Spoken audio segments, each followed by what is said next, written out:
கர்த்தருடைய பரிசுத்த நாமத்துக்கு மகிமை உண்டாகட்டும். இந்த ஆசீர்வதிக்கப்பட்ட கிருபையான கால வேளையிலே உங்களை மீண்டும் கர்த்தராகிய இயேசுவின் நாமத்திலே வாழ்த்தி வரவேற்கிறோம். நல்லா இருக்கீங்களா?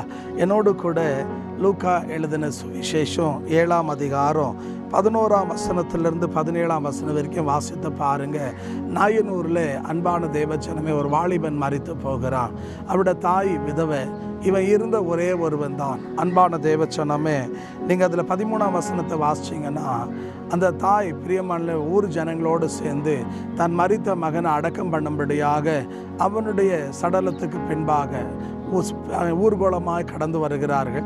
வரும்போது இந்த தாய் மிகுந்த பிரியமான தேவச்சனமே, துக்கத்தோடு அழுகையோடு அவள் வந்து கொண்டிருந்தாள். வசனம் சொல்லுது, அவளுடைய அழுகையை தேவன் கண்டார் என்று சொல்லி. இந்த கிருபையான வேளையில் அன்பான தேவச்சனமே, உங்களுடைய நிலைமை கூட இன்றைக்கு இந்த கால வேளையில் அதே போலவே இன்றைக்கு அன்பான ஒருவேளை சரீர பிரகாரமான நம்ம இழப்புகளை சந்திக்கப்படாமல் இருந்தாலும், இன்னைக்கு நம்முடைய பிரியமான தேவஜனமே, ஒருவேளை கர்ப்பம் செத்து போயிருக்கலாம், ஆவிக்குரிய வாழ்க்கை செத்த நிலையில் இருக்கலாம், ஏன் ஒரு சரீரத்தினுடைய ஒரு பகுதி அன்பான தேவஜனமே செத்து கிடக்கலாம், செயலிழந்து போயிருக்கலாம்.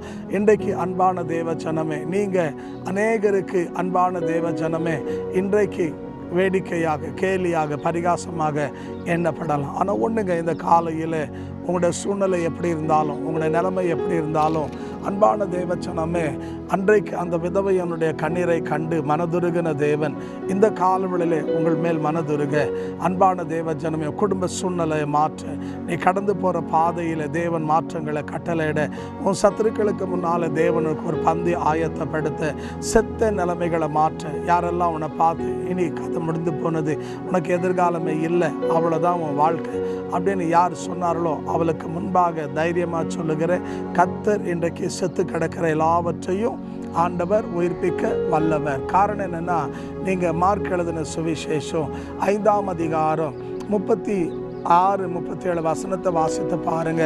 யாவீனுடைய குமாரத்தி மரித்து போகிறா.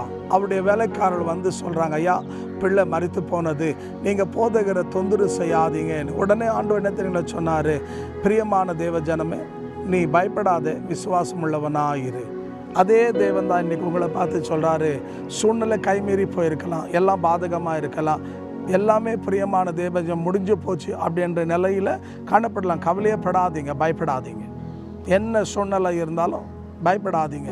காரணம் என்னென்னா, ஆண்டவர் சொல்கிறார், நம்பிக்கையாயிரு. காரணம் என்னென்னா, ஆண்டவர் இல்லாதவைகளை இருக்கும் போல செய்கிற தேவன். ஆகையால் தான் லாசரு செத்து 4 நாள் ஆகிறது. நீங்கள் யோவான் 11ஆம் அதிகாரத்தை வாசித்து பாருங்கள். அன்பாளை 38 40 வரைக்கும் வாசிச்சிங்கன்னா, கல்லறைக்கு போகலாமா அப்படின்னு சொல்லி மார்த்தா சொன்னாங்க. ஆண்டவரே, மரித்து 4 நாள் ஆயிடுச்சு, நாற்றம் அடிக்கும். ஆண்டவராக இயேசுவின் சொன்னார், நீ விசுவாசித்தா தேவ மகிமை காண்பா. இந்த காலையில் விசுவாசிங்க. என்ன விசுவாசம்? செத்து கிடக்கலாங்க, செயலிழந்து கிடக்கலாம், ஒரு பகுதியை செயல்படாமல் போயிருக்கலாம், கர்ப்பம் செத்து போயிருக்கலாம், பிள்ளையே பிறக்க முடியாதுன்னு சொல்லலாம், அவ்வளோதான் உங்கள் வாழ்க்கை அப்படின்னு சொல்லலாம். நீங்கள் கவலைப்படாதீங்க. இன்றைக்கு இயேசு அற்புதம் செய்ய, எந்த பகுதி செத்து கிடக்கிறதோ அந்த பகுதியை தேவன் தொட்டி பொழுது அற்புதம் செய்ய அவர் வல்லவர். எசேக்கியேல் 37 3ஆம் அதிகாரத்தை 4ஆம் வசனத்தை நீங்கள் வாசித்து பாருங்கள். எசேக்கியேல் அழகாக சொல்லப்படுது, எலும்புகளை பார்த்து பேசினார். பேசினோடனே எலும்புகளுக்குள்ள ஜீவன் பிரவேசித்து செத்தவைகளெல்லாம் உயிரடைந்தது. அதை உயிர்ப்பித்தவர், அற்புதம் செய்தவர் அதே தேவன் இன்றைக்கு உங்களுக்கு செய்ய அவர் உண்மை உள்ளவராக இருக்கிறார். ஆகையால் சோர்ந்து போகாதீங்க, நம்பிக்கையோடு இருங்க, பிசாசுக்கு இடம் கொடுக்காதீங்க.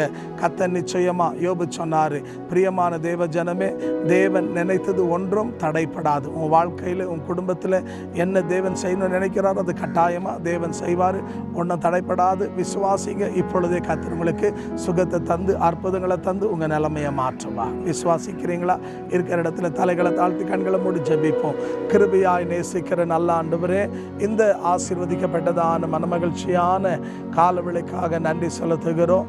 ஆண்டவரே, இந்த நாளில் யோபு பக்தின்னு சொன்னது போல, அவர் என்னை கொண்டு போட்டாலும் நான் அவரை விசுவாசிப்பேன் என்று சொன்ன வார்த்தையின்படி, அந்த சரீரம் செத்து கிடக்கிற நிலைமையில், கர்ப்பம் செத்து கிடக்கிற நிலைமையில், இனி பிள்ளையே பிறக்காது என்று சொல்லி அன்றைய மருத்துவர்களால், அன்றைக்கு தான் மனிதர்களால் கைவிடப்பட்ட நிலையில் இந்த வார்த்தை கவனிக்கிறேன் அன்பு சகோதரிகளுக்கு மக்களுக்காக ஜெபிக்கிறோம். அவருடைய சரீரங்கள் உயிர்ப்பிக்கப்படும்படியாக ஆண்டவரே இந்த நாளில் கூட சாராளுடைய கர்ப்பத்தை புதுப்பித்த ஆண்டவர், அப்பா தகப்பனே தேவரி சுனமித்தாளுடைய கர்ப்பத்தை புதுப்பித்த ஆண்டவர், இந்த பிள்ளையுடைய கர்ப்பங்களை புதுப்பியும் உயிர்ப்பிப்பீராக, புதிய உறுப்புகளை உண்டாக்குவீராக, சொத்து கிடக்கிற எல்லாம் இயேசுவின் நாமத்தில் உயிர் உண்டாவதாக என்று நாங்கள் கட்டளை இடுகிறோம். அது மட்டுமல்ல ஆண்டவரே, இந்த நாளில் பக்கவாதத்தினால ஒரு கையும் ஒரு காலம் அன்று செயல்படாமல் நிலைமையில் படுக்கையில் அன்று பலவீனத்தோடு இருக்கிற மக்களுக்காக ஜெபிக்கிறோம். அவர்களும் ஆண்டு தழும்புகளால் தேவன் தொட்டு சுகமாக்கும். அன்றைய முதுகெலும்புக்கு பலவீனமாக இருக்கிற மக்களுக்காக ஜெபிக்கிறோம். அவருடைய எலும்புகள் சாரமுள்ளதாய் மாறும்படியா இயேசுவின் நாமத்தில் இப்பொழுது நம்முடைய உயிர்த்தெழுந்த வல்லமை இறங்கி அவருடைய சரீரங்கள் தெய்வீக சுகமுண்டாக தேவன் அற்புதங்களை செய்யுங்க. அன்றைய ஊழியத்தில் நம்பிக்கை இழந்து செத்து கிடக்கிற நிலைமையில் இனி அவ்வளோதான் அப்படின்னு சோர்ந்து போயிருக்கிற என் அன்பு தேவ மனுஷர்களுக்காக ஜெபிக்கிறோம். கர்த்தர் அவளை தொட்டு விடுவித்து ஆசீர்வதிங்க, நன்மையினால் முடிசூட்டுங்க, தேவைகள் அனைத்து சந்தியும் அதிசயங்களை செய்து வழி நடத்தும். இயேசுவின் உயிர்த்தெழுந்த நாமத்தில் பிதாவே, ஆமென், ஆமென். தேவன் உங்களை ஆசீர்வதிப்பாராக. தொடர்ந்து இந்த காலவெளியிலே இன்றைக்கு தான் நான் முதல் தடவையாக தேவனோட வார்த்தையை கவனிக்கிறையா.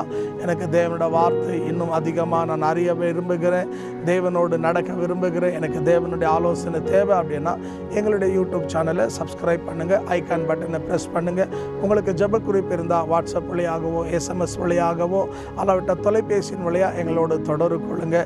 உங்களுக்காக நாங்கள் தொடர்ந்து ஜெபிக்கிறோம். கர்த்தர் பெரிய காரியங்களை செய்வார். அன்பு விசுவாசிங்க. நீங்கள் கூட உங்கள் கான்டாக்டில் குரூப்பில் இருக்கிற மக்களோடு ஷேர் பண்ணுங்கள். கர்த்தர் உங்களை ஆசீர்வதித்து பொறுப்பெடுப்பாராக. ஆமென்.